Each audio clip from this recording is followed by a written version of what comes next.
시간 오늘 우리 본문을 함께 살펴봤는데요. 오늘 본문에서 예수님은 유대 지도자들에게 천국의 비유에 대해서 이렇게 말씀을 하고 있습니다. 요 앞에 21장부터 해서 이렇게 계속 천국의 비유를 들어서 말씀하고 계시는데요. 근데 오늘 그 2절을 보면은 천국은 마치 자기 아들을 위하여 혼인 잔치를 베푼 어떤 임금과 같다라고 말씀합니다. 이 비유의 내용은 이렇습니다. 한 임금이 아들을 위해서 혼인 잔치를 준비했습니다.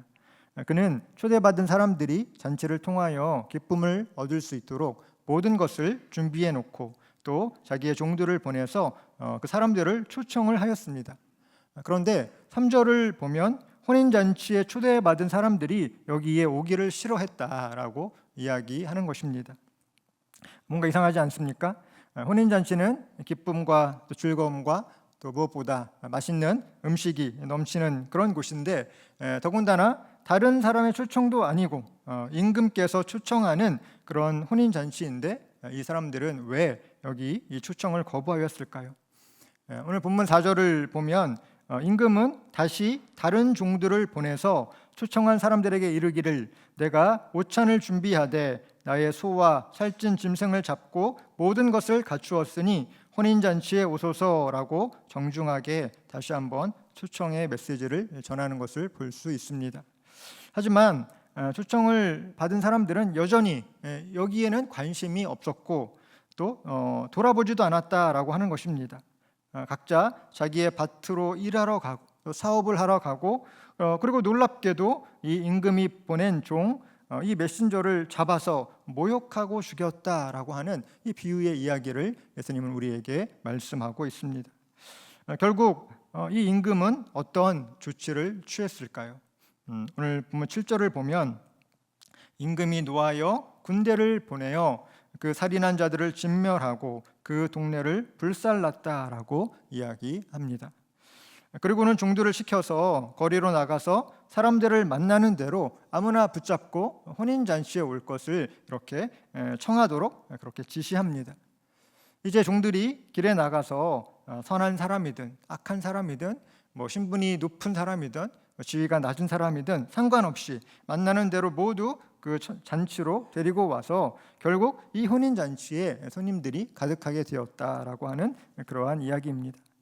그런데 재밌게도 이야기는 여기서 끝나지 않습니다. 우리 함께 본문 11절과 12절 말씀을 다시 한번 읽어보도록 하겠습니다. 시작. 임금이 손님들을 보러 들어올새 거기서 예복을 입지 않은 한 사람을 보고 이르되 친구여 어찌하여 예복을 입지 않고 여기 들어왔느냐 하니 그가 아무 말도 못하거늘. 아멘.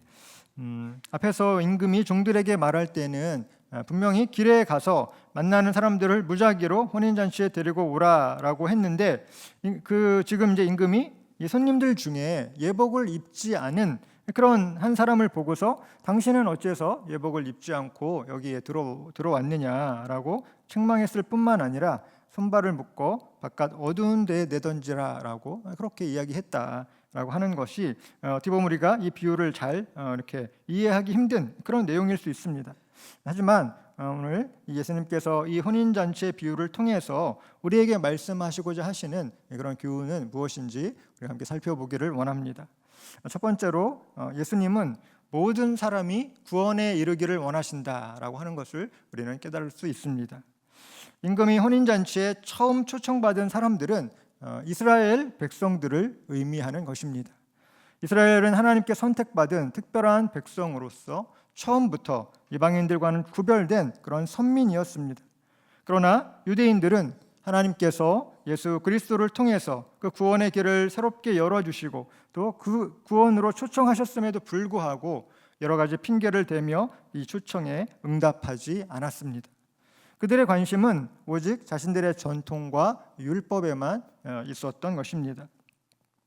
유대인들은 하나님의 말씀을 알고 지키는 것을 소중하게 여겼다라고 스스로 자부하였지만 자신들에 대한 하나님의 특별한 사랑과 호의가 베풀어졌음에도 불구하고 예수님을 죄인으로 정죄하고 또 십자가에 못 박은 것은 하나님과 그분의 말씀에 대해서 무지한 사람들이었다라고 하는 것을 밝혀주는 이야기입니다.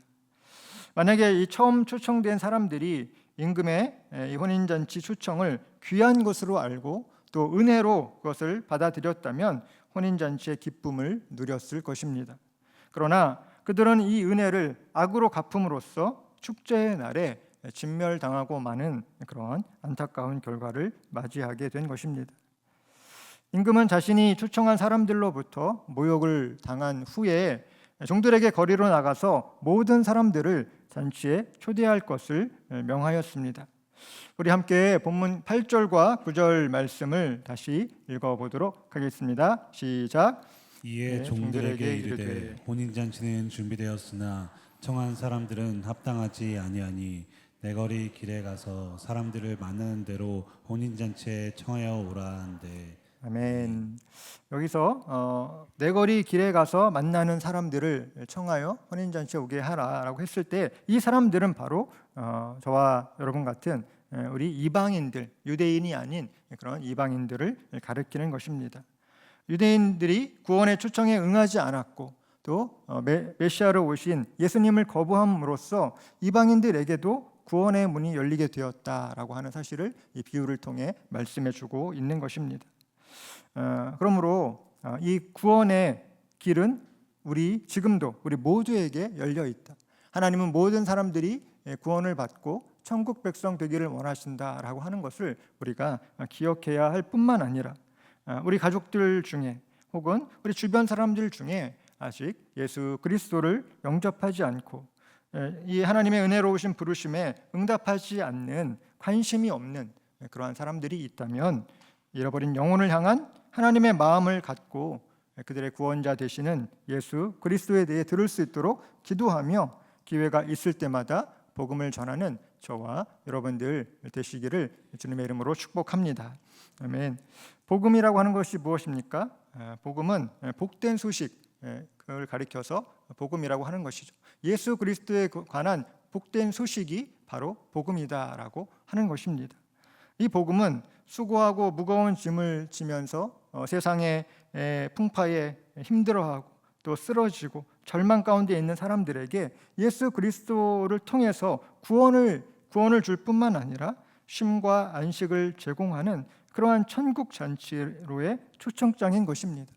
이 복음의 초청을 받고도 예수님께 오기를 싫어하고 또 냉대와 무관심한 태도를 보이는 사람들은 결국 이 영적인 사망에 이르게 될 것이다라고 하는 것을 우리는 알고 있습니다.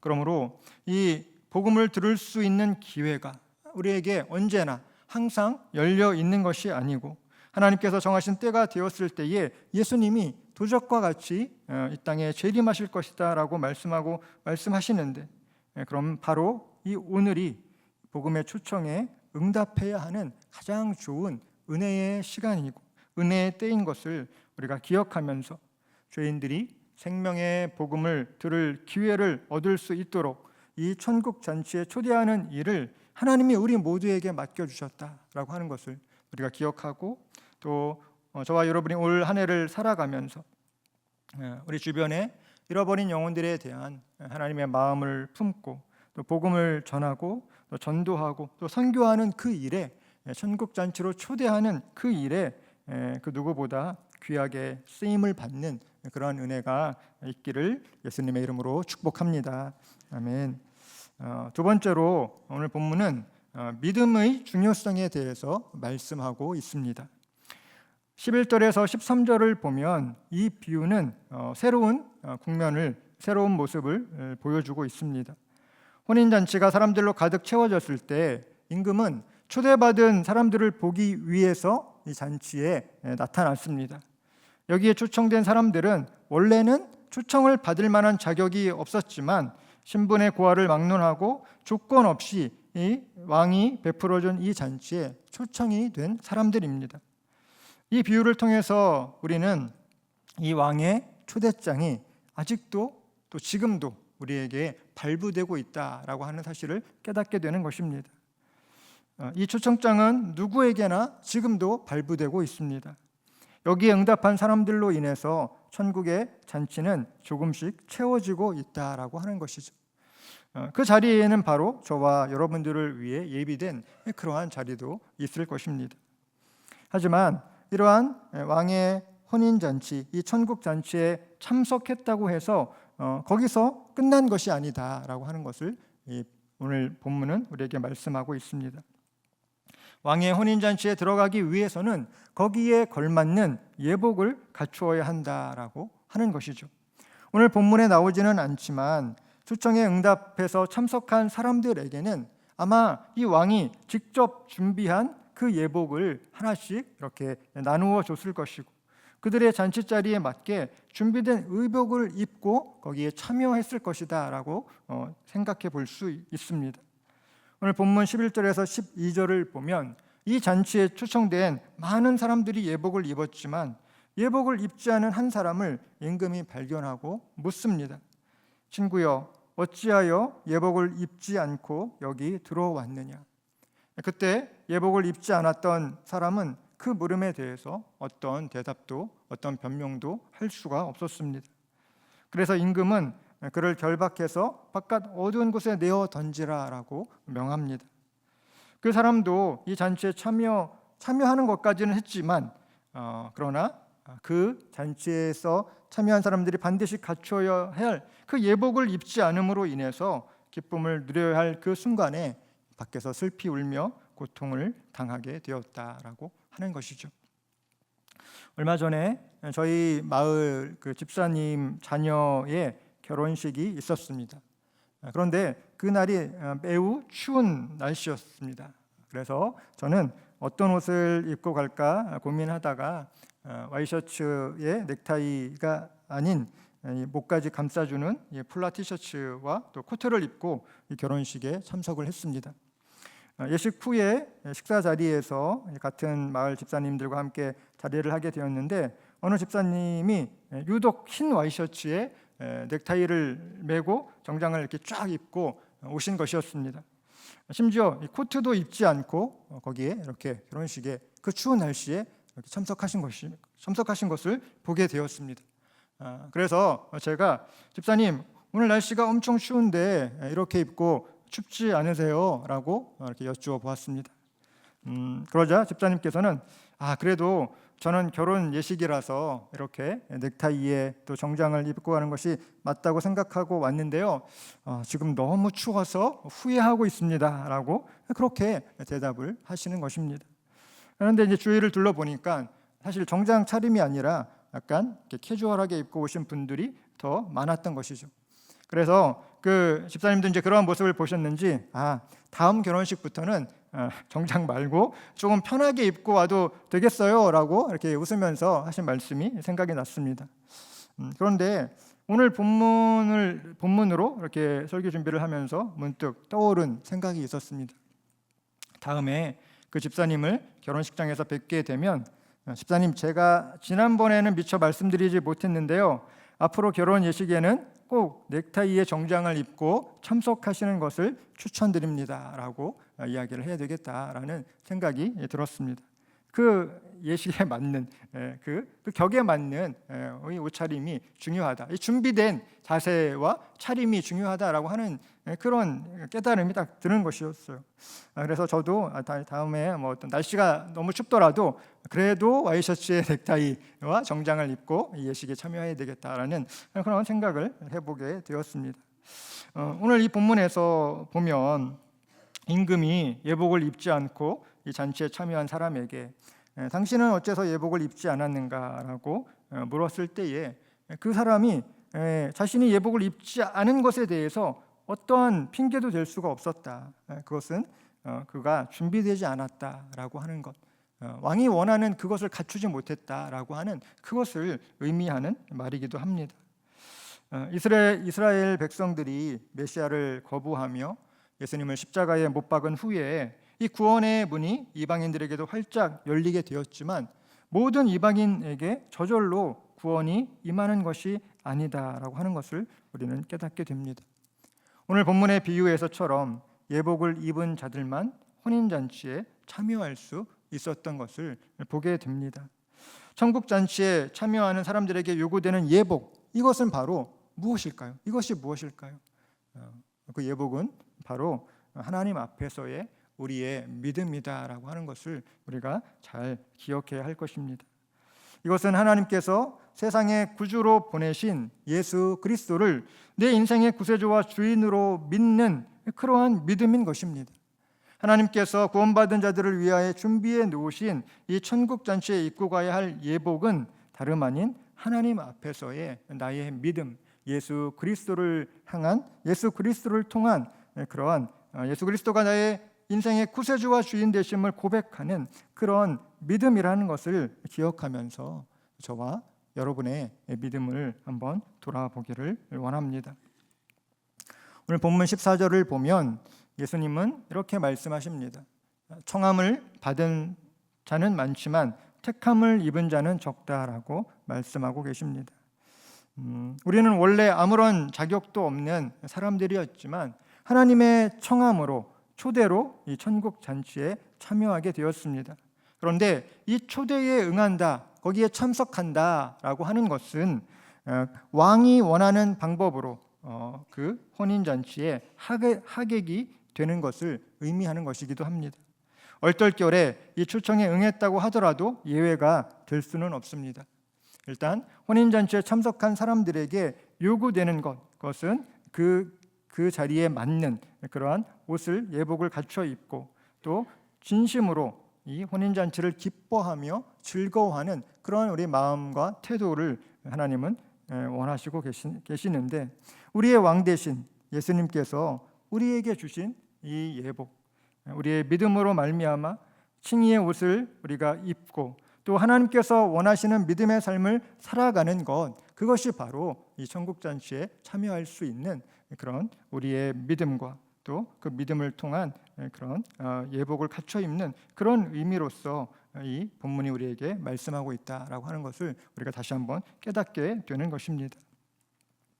칭의의 옷으로 상징된 이 예복을 입지 않았던 사람은 왕의 은혜가 아니라 자신의 행위를 가지고 의롭게 되겠다라고 주장한 것과 같습니다. 왕의 은혜가 아니라 내 행위, 내 의로움을 주장할 때 그 사람은 이 왕의 초청과는 상관이 없는 그러한 사람이 되고 마는 것입니다. 하나님 나라는 나의 의로움이나 나의 행위로 들어가는 것이 아닙니다. 내가 무엇을 했고 어떤 좋은 일을 했느냐에 따라 왕 앞에 자격을 내세울 수는 없습니다. 왕이 입혀주는 예수 그리스도, 이 칭의의 옷을 입어야만 우리는 천국 잔치에, 하나님 나라에 들어갈 수 있다라고 하는 것을 여러분 기억하시기를 바랍니다. 하나님은 본래 죄악 중에 출생해서 또 죄와 사망의 그늘 아래 놓여서 죽을 수밖에 없는 우리들에게 예수 그리스도를 통하여 칭의의 예복을 입혀 주셨습니다. 하나님의 아들이라는 권세를 우리에게 허락해 주신 것입니다. 그런데 우리 중에는 여전히 이 왕의 예복을 거절하고 자신의 옷을 고집하는 사람이 있지는 않은지 우리는 한번 생각해 봐야 할 것입니다. 왕이 오셔서 그 잔치 자리를 살피실 때에 왕의 예복을 입지 않은 사람은 드러날 수밖에 없는 것입니다. 어쩌면 오늘 우리는 우리 스스로 만든 의라는 옷, 또 선행이라는 옷, 종교 생활이라는 그 옷을 너무 좋아해서 왕이 우리에게 주신 그 예복을 입지 않으려고 하는 것인 줄도 모릅니다. 그러나 하나님 나라에 들어가기 위해 필요한 것은 내가 만들고 내가 붙들고 있는 그 세상의 옷이 아니라 하나님께서 우리에게 허락해 주신 예수 그리스도를 통한 의의 믿음, 그 믿음을 통한 예복이다라고 하는 것을 우리는 다시 한번 깨닫게 되는 것입니다. 왕이 만들고 왕이 준비한 이 예복을 은혜로 받고 우리가 믿음으로 반응해서 이 예복을 입으면 되는 것입니다. 하지만 오늘 이 본문의 비유를 통해서 예수님께서 이 유대의 종교 지도자들을 향해 그들의 잘못된 점들을 이렇게 지적하실 때에 이 유대의 종교 지도자들은 율법을 지켜서 자신들이 의롭게 되겠다라고 이야기하고 있는 것을 예수님은 알고 계셨습니다. 하나님은 그 백성의 내면과 마음과 생각이 하나님을 향해 올바른 것이 되기를 원하셨지만 그들은 여전히 율법으로 만든 옷을 고집하고 하나님 앞에 합당한 그런 자격을 갖추지 못했던 것입니다. 내면이야 어떻게 되었든지 간에 겉으로는 열심 있는 그러한 종교인으로 만족하고 있는 것입니다. 신앙생활의 만족감을 그런 것에서 찾으려고 한다라고 이 바리새인들, 이 율법 학자들을 예수님은 비판하십니다. 그런 사람들을 향해서 예수님은 그들은 천국과 어울리지 않는다라고 말씀하고 계신 것입니다. 본문 13절에서처럼 그 손발을 묶어 바깥 어두운 데에 내던져서 거기서 슬피 울며 이를 갈게 되리라고 주님은 경고하고 계시는 것입니다. 그러므로 우리는 기억해야 할 것입니다. 하나님의 나라는 나의 의와 나의 노력과 나의 선행, 율법을 지키는 것으로 들어가는 것이 아니다라고 하는 것입니다. 왕께서 우리에게 주신 예복, 예수님의 보혈의 피로 물든 그 칭의의 옷을 우리가 입을 때에 그것이 바로 우리를 의롭게 하는 것이다라고 하는 것을 여러분 기억하시고 그것이 바로 우리에게 주어진 은혜이다라고 하는 것을 우리는 잊지 말아야 할 것입니다. 우리 함께 에베소서 2장 8절 말씀을 읽어보도록 하겠습니다. 시작. 너희는 그 은혜에 의하여 믿음으로 말미암아 구원을 받았으니 이것은 너희에게서 난 것이 아니요 하나님의 선물이라. 아멘. 천국 잔치에 청함받은 우리는 믿음으로 응답하여 거기에 참여할 수 있게 되었습니다. 천국 백성 된 우리들은 나의 의로움이 아닌 예수 그리스도로 옷 입고 이 천국 잔치의 기쁨을 마음껏 누릴 수 있게 된 것입니다. 바라기는 이러한 천국 백성으로서의 삶을 우리가 살아가면서 또 우리의 믿음 위에 성령의 합당한 열매를 맺어서 하나님께서 기뻐하시는 그러한 택함 받은 자의 삶, 청함 받은 자에서 그치는 것이 아니라 하나님 앞에 택함 받아 그 천국 백성으로서의 그 천국 잔치에 온전히 참여하여 그 천국 잔치를 온전히 소유하고 또 그것을 온전히 누릴 수 있는 그러한 저와 여러분의 신앙이 되시기를 예수님의 이름으로 축복합니다. 올 한 해 우리에게 주신 말씀과 같이 오직 예수님만 바라보는 그 삶을 통해서 우리는 이러한 천국 잔치에 참여할 수 있게 되는 것입니다. 우리를 유혹하고 또 우리에게 다가오는 수많은 다른 옷들이, 다른 의복들이 있을 것입니다. 너에게는 이것이 더 잘 어울려, 이 옷이 더 예쁘고 이 옷이 더 화려해 보여, 이것을 입으면 어떻겠니라고 우리를 유혹해오는, 우리를 시험하는 또 많은 그러한 세상의 속삭임들이 있을 것입니다. 그러나 그것에 우리의 마음을 빼앗기는 것이 아니라 오직 우리에게 주어진 예수 그리스도의 보혈이 입혀진 그 의의 세마포, 그 옷을 우리가 입고 그 예복을 가지고 예수님 앞에 전심으로 나아가서 또 예수님을 바라보며 또 예수님으로 인해서 우리의 삶이 하루하루 기쁨과 또 평안과 은혜가 넘치는 그러한 하루하루의 삶을 살아가며 또 하나님 나라의 영광에 쓰임 받는 그러한 저와 여러분들 되시기를 다시 한번 예수님의 이름으로 축복합니다.